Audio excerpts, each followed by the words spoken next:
Hello, and welcome to Wyverns and Weirdos Fathomless. I'm your Dungeon Master Darby, and joining me as always are Eddie playing Tibble, Mitch playing Neris, Jake playing the Fishman, Joe playing Alton, Laura playing Janice and Rue, Emily playing Cerise, and Zoe playing Loren. Let's jump into it.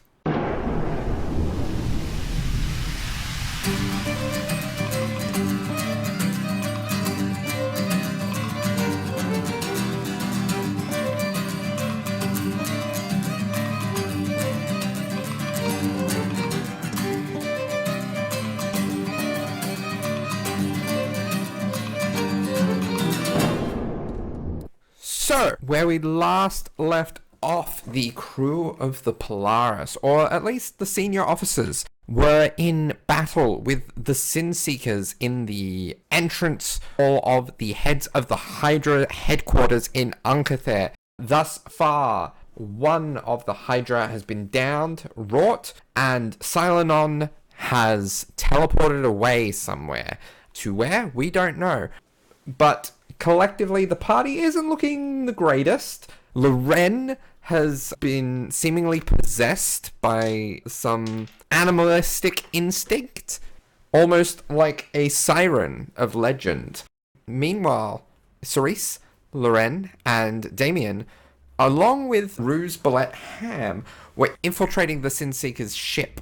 At some point, they were caught out telepathically through ascending to Neris, which diverted to another Neris who seemed to be leading the Sin Seekers. When the future Neris noticed that people were on his ship, he decided to draw them to the headquarters, and Cerise and Loren failed their saves, whereas Damien and Ham succeeded, so they remained on the ship while Cerise and Loren were teleported to the fray. So we pick back up in the middle of combat. We are 2 rounds in, and we're at the top of round 3 with the Fishman. There are 2 Sin Seekers left in the room. Are they glowing with a brightly coloured outline? I believe they still are. Excellent, that's good news. I would like to target Zam if I can. Yeah. Zambi, and I'd like to take a pot shot at him with my crossbolt, please. Yeah, you can awesome. Definitely give that a shot. Please be a hit. That is a miss, unfortunately. Fishman cannot seem to hit this guy. Yeah, an arrow just flies by him. But he would really, really like to take this guy out because I believe that's the guy with the gravity magic. Yeah. Who has basically downed everyone. Yeah. So he's going to try again. Missing. Fishman takes 2 pot shots and then hides behind the counter in shame yet again. It's almost as if the center of gravity is off around Zamanir, making it harder to get a ranged attack off on him. Speaking of ranged attacks, next is Alton. I believe Alton is still restrained by the gravity. That's still in effect. Yes. Yeah, so Alton was hit quite hard by the gravity effect. He's not very strong. He was kind of like knocked off his feet. So he's kind of struggling against that. But he kind of like glances around the battlefield, trying to think of his next move, sees the glowing form, and is going to, with difficulty, take aim. And I'll see if I can fire 3 shots at him. First one's a 12. First shot goes wide, hits against the wall. Again, the gravity around him is weird and just warping around. Next shot, he tries to make some quick calculations, takes into account. That's a 25, so that one will hit. 11 damage I'm seeing in Beyond. Yeah, that's right. So how does that shot take him out? Where is it hitting? So Alton has had enough. He does some quick calculations, going to try for the precise shot, and he's going to aim straight for the forehead. And compensating for the shifts to gravity, like you've seen the 2 shots the Fishman took, you've seen your shot that missed, and you've used that to make some quick marksman's calculations and take your shot and just straight through the forehead. He collapses to the ground. Anyone who was still restrained from the gravity wave is no longer restrained as gravity returns to normal. That's much better. And I'll stand up with half my movement. And then he's going to kind of assess and realize the 2 people who are struggling the most are Rue, who the last time he healed, he encountered a vision of a sort that felt very threatening, and Loren, who is currently like this monstrous creature. So he's going to take a moment to think about who to approach and just take a quick shot at 𝗖𝗔𝗦𝗧, the bonus action. So that one is a dirty 20 to hit. Yeah. And then that is 5 points of piercing. So, next is Cerise. We have a fizzle of magic as Cerise shoots out an Eldritch Blast at 𝗖𝗔𝗦𝗧. Got a nat 20 to hit, and I rolled full damage. Oh, wow. So that's 20 points of force damage. Wow. The second was a 17 to hit, but that's only a 3. Janice. Okay, he will get up using half his movement. So I think he got knocked unconscious and then the gravity thing happened. He sort of gets his huge form up and looks around again. So he sees 𝗖𝗔𝗦𝗧 here, he sees Zam, who has been withered all the way and then shot to pieces. And then, with like the slash of complexity, he shoots a look to 𝗖𝗔𝗦𝗧, whether he's looking at him or not, and then shoots a look to it was upstairs, or there was like a big room with the doors where future 𝗖𝗔𝗦𝗧 There is a 𝗖𝗔𝗦𝗧. pair of doors that lead through to a corridor. We need to get to the council. And I'm going to try and grapple 𝗖𝗔𝗦𝗧. He's huge, isn't he? He's a big toad boy. He is only Yes. a size larger than you. Let's try and get him. I believe it is an athletics check. All right, let's go. So that is a natural 15 plus 7 as Jazz's muscles flex and he immediately just turns and just throws himself at this huge beast. I totaled 3 or 7.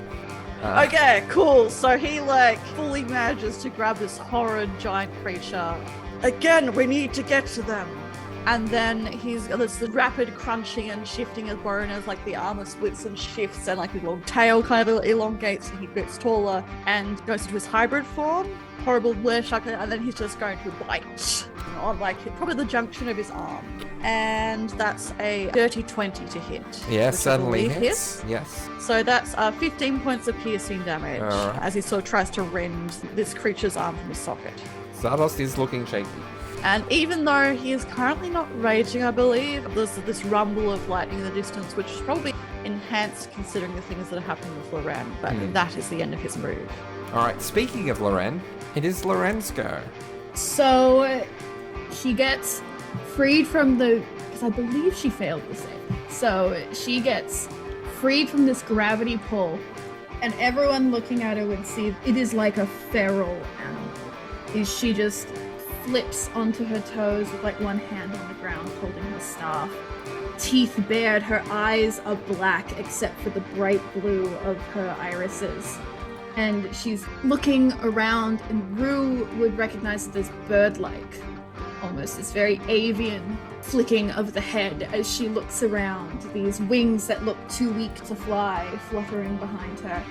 And then her gaze snaps to Big Boy as he is grappled by less Big Boy. And there is just this moment where there is this almost flash of familiarity in the eyes where she does almost recognize this creature. And then 100 voices speak at once on the wind from her mouth, and they all begin to float through, enter into 𝗖𝗔𝗦𝗧's lizardy red ears as you all kind of hear around you say hello to the bottom of the ocean. And I need him to make an intelligence saving throw. Okay. That is a 13. Needed to beat a 17 as she uses the newest spell I picked up, which is Psychic Lance. I pre-rolled my damage. He takes 20 points of damage. So yeah, there's with these words, it almost sparkles as just this energy from her eyes goes out and into his mind. 20 points of damage.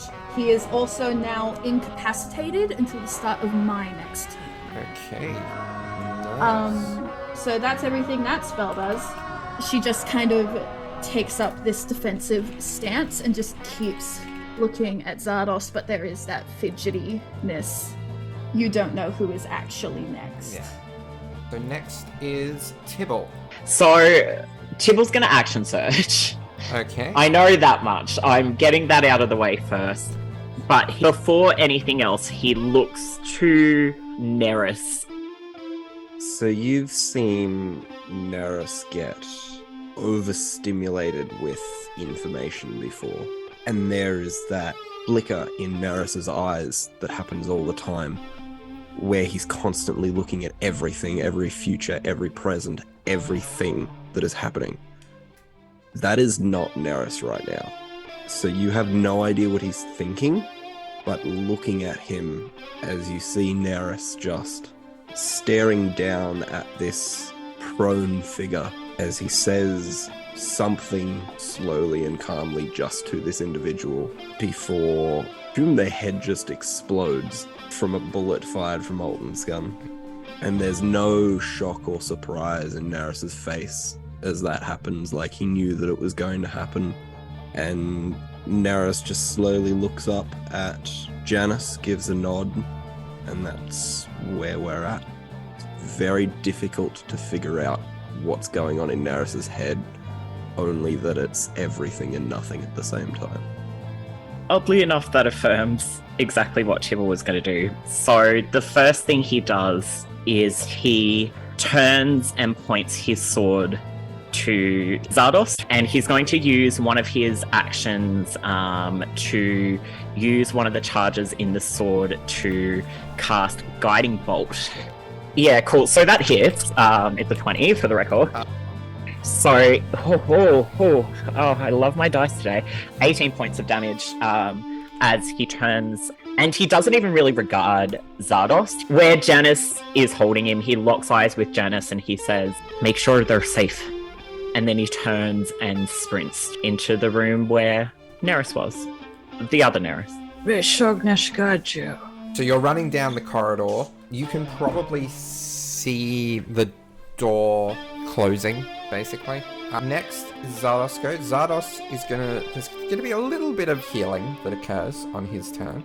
Not a lot. I forgot he's that video game boss. Neris, is your go. So we look up at Janice, give a nod, and start to make down the hallway that Tibble went down. Can we get close to the door or no? You can pretty much get to the door. You can't get within, but you can get to the door. Not without a dash. Okay. Did it look like the door was being locked? No. In that case, Neris will just sprint at Tibble using an action to dash. Is that because he doesn't have a bonus action yet? Wait for the others and teleport into mist and reappear on the other side of the door. You see a massive void of black, and that's your turn. Rue, is your go. So Rue has just gotten unfrozen, I guess. If anyone were to look at Rue, their eyes are flashing very quickly, like they're processing a lot of data, and then they turn their head away from 𝗖𝗔𝗦𝗧 and instead use half their movement to get up and use the rest of the movement to move towards the Ren. And they're going to put their hand down on her spiny shoulder, both of them. They're going to be like, "Be well, don't worry, help is coming." And they're going to put the last of their 10 points of lay on hands healing into her instead. So while that sort of surge of energy is going to the Ren, and hopefully that takes, I still got Spiritual Weapon up. So Spiritual Weapon, which is in the shape of the Polaris, is going to slam into the side of 𝗖𝗔𝗦𝗧. All right. Roll to From his hit. head. So that's 5 points of damage. And then momentarily Rue's also like, "We need to go and back up Neris and Tibble. They could be in danger." And that's the end of their move. Let's go to the Fishman. Alright, so we're going to try this again. Fishman is going to be moving up the staircase as well, but as he moves, he'd like to take a shot at 𝗖𝗔𝗦𝗧. All right, this is with Please advantage. and thank you. Yep, fingers crossed. So that one, Garrett, that hits. Absolutely. So, yes, straight into the chest, please. And he will do 10 piercing damage. 10 piercing damage. So that goes... 7 force damage. So that impacts with his chest and just he explodes out in a burst of viscera and ichor. Right. That is the last of the Sin Seekers in the room defeated. We are going to remain in initiative though because things are very tight time-wise. Good shot, Fishman, but also ew. I can't believe you were even touching that thing in the first place. And as he runs up the staircase, and he would also like to use Misty Step to get to the end of the hallway if he can. Yeah. With remaining movement as All well. right. He'll join Tibble and then say, "Where is Neris?" I think he's gone in there. Or he's abandoned us. All right. Alton, your go. Alright, enemy's been taken care of. Still kind of eyeing off Rue and Loren. Loren's looking a little better. He will toss a potion to Rue. Just a regular potion of healing and be like, not sure if these work for you or not, but I hope you can make use of it. There's a first time for everything. Thank you, and good shot. Thanks. I will join in a moment. And then he's gonna dash after the others. And I assume just make it to the door as well. Yeah. Cerise. Cerise is going to go over to Loren and Rue. I know you're still in there somewhere. We need to keep moving. And that's going to be all she does. Next is Janice. So Janice shoots to look back to the people remaining, shoots to look forward at Fishman's like, this was combat! Alright, shock this, damn this! And then he's gonna like slick off a little bit of the group and then just start barreling down the hallway. So he's gonna use his full action to dash. The bonus action he will also rage as well. So lightning starts to land through the building. I imagine there's probably a lot of noise from the exterior as well, considering someone who may or may not be a siren. But the lightning starts to sort of bounce between the walls as he thunders down the hallway at, I believe, 80 feet per 6 seconds. So there we go. Okay. He's a fast boy. Yeah. All right.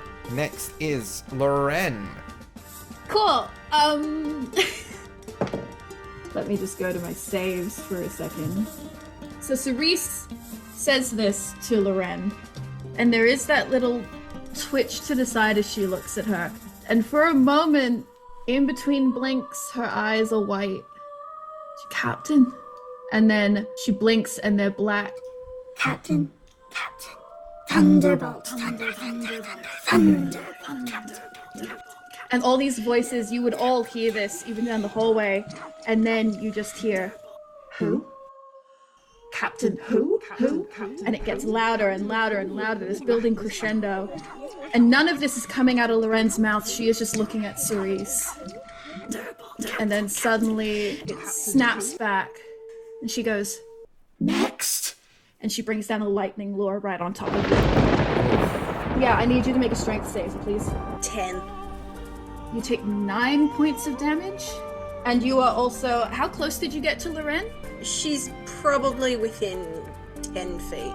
You are pulled 10 feet closer to her. You are in her face right now. That's my turn. All right. Next is Tibble's go. All of them may have turned down the corridor hearing this echoing of noise, and he looks up at both of you and he says, "Please make sure the others are all right. I need him to know that this isn't all that he has." And he goes through the door. So, Tibble, you see Neris standing in front of a big black void that engulfs most of the center of the room. Neris. I think there's a head twitch, but Neris's brain is now trying to figure some things out. There's no verbal response.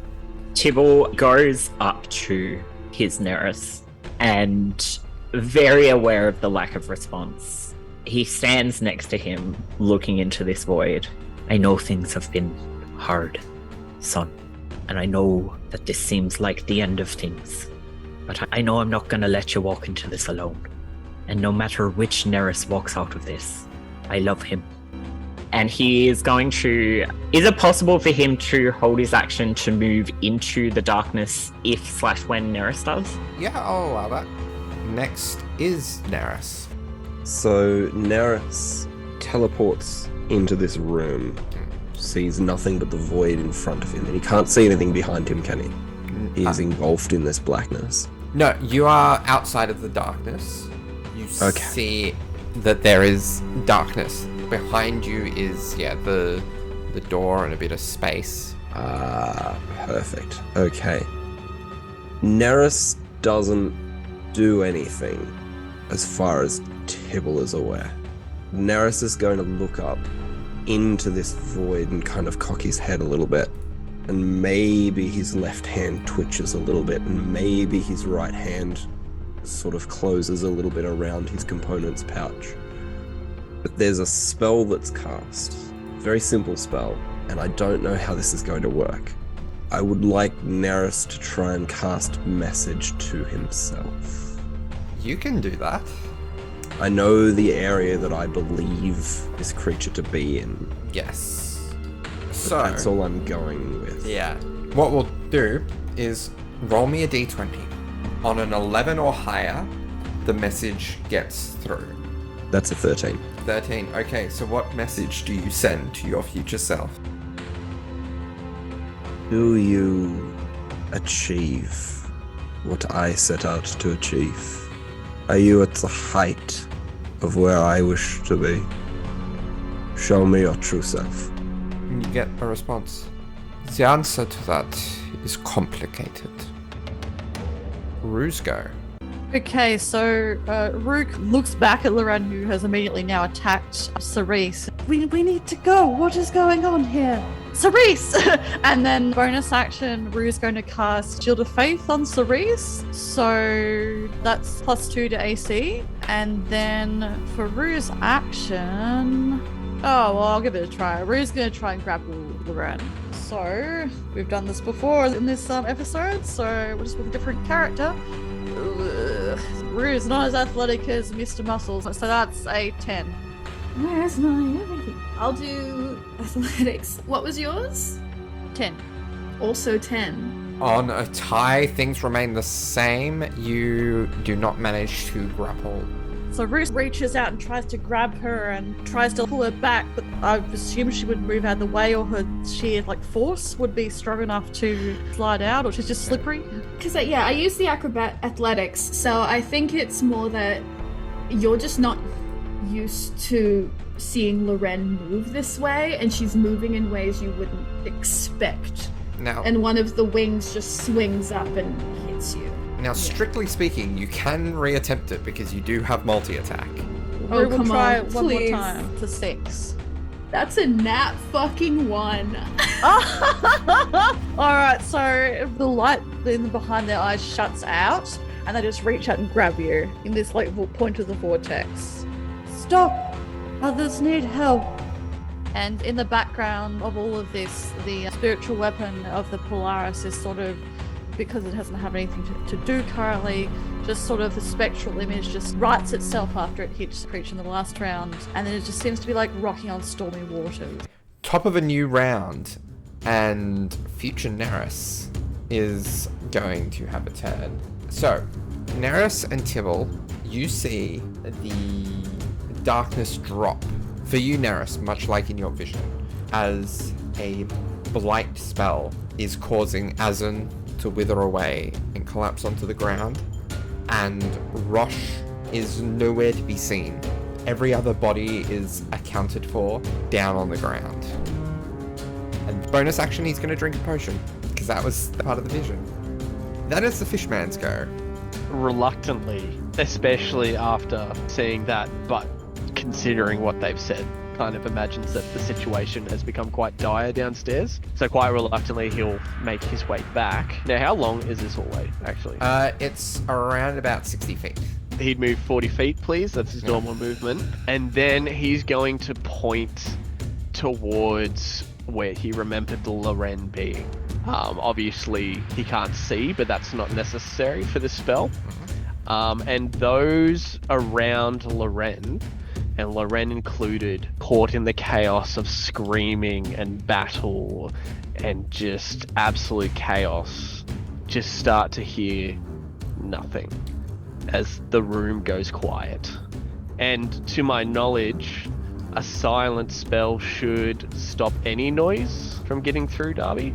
Yes. So that should cut out the screaming altogether, Okay. hopefully. As Fishman casts silence straight on top of Loren, or where he last remembered Loren being. And that's all he can do at this stage. Alton. Okay, Alton trusts that Fishman is going to help out with that situation with Loren and the others, so he's going to peek his head into the room with Neris and see what's going on. And see this whole sight of all these bodies on the ground. And it's a very different scenario, but Alton can't help but remember the last organization he was a part of, seeing all these bodies piling up at the bottom of the gallows. I'm gonna do a quick medicine check just to see if anyone is still alive. Roll me a medicine check at disadvantage because you're not at the bodies. That's an 11. Best guess, they look pretty dead. Alright. Neris, boss, what are the orders here? Are we taking this person out?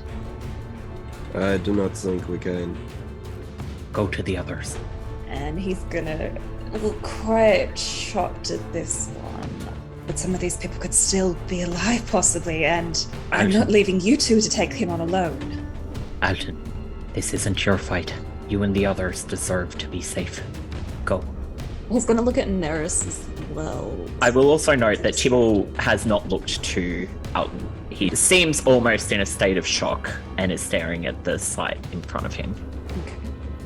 Conversely, as soon as that darkness drops, Neris almost snaps out of that focused gaze that he has. He doesn't need to see what's happening because he already knows. He's already seen it. I will say, actually, at this point, almost everything that is round-based has come to pass, except for one thing that future Neris can basically keep in the back pocket for as long as he wants in the scheme of things. So we're going to come out of initiative order. Alton has kind of like dropped his gun a little bit, but looking between the two, he's gonna take a pause to think and then just be like, respectfully, captains, no. I'm not leaving you two to handle this. I'm not ignoring my duties. I'm sticking this one out. Fishman will probably come around the corner now and kind of gesture that that's his doing. So, as Cerise is sort of pulled in close to Loren, and now there is no sound. She cannot do anything. While you're deciding, Loren, roll me a wisdom saving throw. We'll say, with all the circumstances, with advantage. 16. 16. So you're able to come to your senses. So as Cerise is sorting that out, Rue would see as they have their arms around Loren, as she silently, like, just screams. There's almost this moment where it's almost like something breaks, and her head just collapses forward onto Rue's chest, and there's almost this moment where you think she's passed out. And like a skin shedding, the wings fall from her back, and the spines fall from her body. You see a few of the feathers remain. You recognize them as the ones in your hat. And the rest becomes sea foam across the floor. And then there's like this twitch, the eyes flutter, but when she opens them, one eye is normal, how you remember it, with the cat-slitted pupil. The other, the side with the scar that radiates across her face, is still black, still with that glowing pupil. And she looks at you, and you see the words, "Rue, why are we hugging?"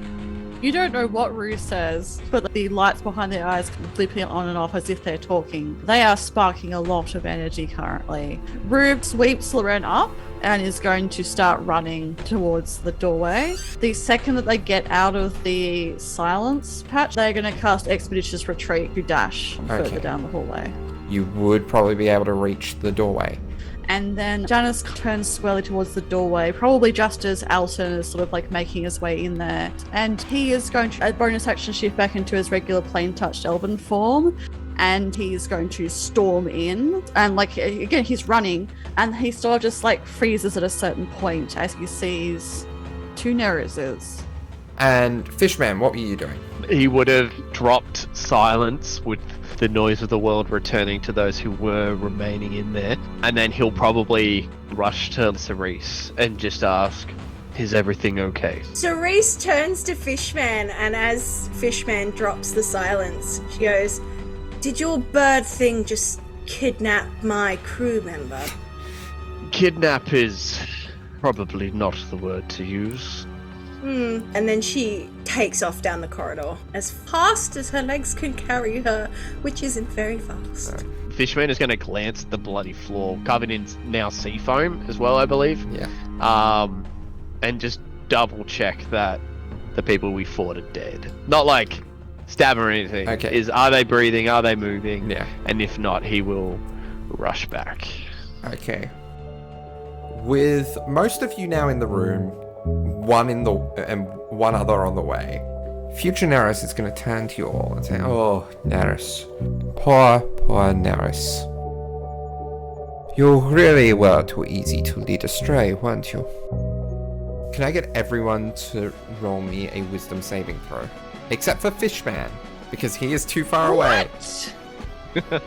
Tortoise ring wins the race. That's a 19 from Tibble. That is a failure. Both Rue and Janice fail. Okay. I'm going to assume a 9 fails. Yeah. 18. 18 fails. Is They this all a fail. visible from future Neris? It is. The Neris will fail. Okay. You are all paralyzed in place as a hold person spell is cast upon the group. Of course, I was telling the truth when I first visited you. Things were destined to go wrong. Things are destined to go wrong. And we are in a place to stop it. If only we act in time. But time is my specialty. While you have merely begun to dabble with time, I have perfected it. It is no longer a linear path for me. I can see branches and turns that only a master of chronomancy can, and step between moments at my choosing with but little effort. And through this I can now guide things along the path which they must go. And I do truly mean must. If I do not shape this timeline, it is doomed to destruction at its own hands. Ripped asunder by the very gods themselves, my work is far from done. But today I take possibly one of the most important steps along my journey, removing those who can oppose me from the picture. And you see lights begin to blink along the edge of the wall, red, alarm-like. And Rosh reappears as if the banishment spell has ended, and future Neris casts a spell on him and he begins to turn to stone. Herr Friday, I once considered you a good friend, and in my time we fought together valiantly. I am sorry that I must do this to you, but alas, you are the key to all of this. All that raw animancy flowing through that metal casing of yours. Unstable. Fit to burst. And with that word, Rue, you feel as if your physical form is being torn apart from within. Roll me a Constitution saving throw, please. Oh boy, okay. That's not gonna make it. I assume that's a 9. It's a natural 3. And One moment, Darby. Can I argue because paralysis means we can't speak because lips moving? Rue doesn't have lips. Can I say one last thing? yes. Before whatever is gonna happen happens. Yes. So again, everyone's been incapacitated, so is Rue, but the sound echoes within them, and they say, "Is it hail? I'm sorry." And Rue's form is just split into shards of metal. Is Fishman there now? You probably would be there in time to see this. And you see the old Neris's face seems genuinely upset as he walks over and picks up a shard of Rue's armor plating. And he speaks to it almost like the classical image of Hamlet with the skull. Farewell, old friend. I am sorry you could not see the end that we fought so hard for. You all hear a rush of guards stream down the corridor. Wunderbar. Guards, these mercenaries have slaughtered my compatriots. Have them arrested at once. Fishman would like to do something. Okay. Fishman would like to bolt, and upon the first step he disappears. But it's not like an instant vanish, it's as if he's walking through a wall that isn't there, and then slowly fading as he goes into it. Okay, what are you using to do that? He's using etherealness, Okay. and he steps into the ethereal plane. Can he please bolt towards where old Daenerys is, end the spell, and whack him on the head with another bonk. Yeah? Yeah, roll to hit. While you are doing this, future Daenerys is continuing to speak. And more pointedly than I originally anticipated, given that you are doing this at the moment, please take great care in dealing with them. Also, as most of them have a great deal of arcane ability. And as if to accentuate his point, you come out of the ethereal plane, whack him on the head. What's the... 23. 23. Yeah, that's gonna hit. And then it's not much damage, but that's 3 damage. As he gives him a good whack to the side of the head. And if you can you please take a shard of brew at the same time? I will allow it, yes. Cool. And unless there is anyone resisting... Still We're paralyzed. How are we meant to resist? We can't. Yeah. I would argue he does drop the hold person so that you can be taken into custody. The second the hold person disappears, Cerise makes a massive arm movement, a flash of light, and a burst of thunderous sound rolls out from where she is, and that is a thunderclap, and each creature within range other than me must succeed on a Constitution saving throw. That include us? Yeah. Yeah, that includes everyone. Sorry, y'all. Okay. I got a 9. Oh, I don't have to roll for Rue, actually. Okay. So what is... So it's damage and prone, isn't it? No, it's Or- just damage. Just damage? So, if you didn't get above a con 14, you take 11 points of damage. They're a bit shook up, but they're still standing. They're guards. They're made of sterner stuff. Pirate, watch what you're doing. Guards, I will not go quietly. There's some trickery afoot. And Janice is just gonna wail on them. Again, he's dropped his weapon, so he doesn't have it. He's a big man. So I imagine he will get overpowered, but is swinging. And he's turned out and he's ferocious in this fury. Alton, you were resisting? Oh yeah, he's just gonna be trying to physically struggle. I imagine they would have taken his pistols away real Yes. quick. So Yeah. he's not gonna have much success in this, but he's just gonna be struggling like a man and let's go, you Neris looking fuckhead! Stop this. It was I. I killed them all. Fuck off, you dirty liar! Row! Row! And Loren is just struggling, trying to get to the remnants of Root. You kill that bastard! What is happening? That may be so, but I think we're going to have to take you all down. We will have you all questioned. Make sure that stories are corroborated. I was afraid you were going to say that. And Tibble swings and hits him twice with his Satiate cutlass. It takes a bit because of the amount of you resisting, but the numbers just aren't on your side, and you are eventually all taken into custody. Though the guards are pretty beat up for the most part. And I think on that hell of a cliffhanger, that's where we're going to leave it for this week. Thank you for listening, folks.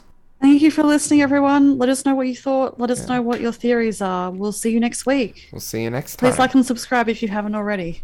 Like and subscribe if you love Rue. Yeah. All of you should. Stay around after the ending theme for a plot-relevant stinger. Goodbye.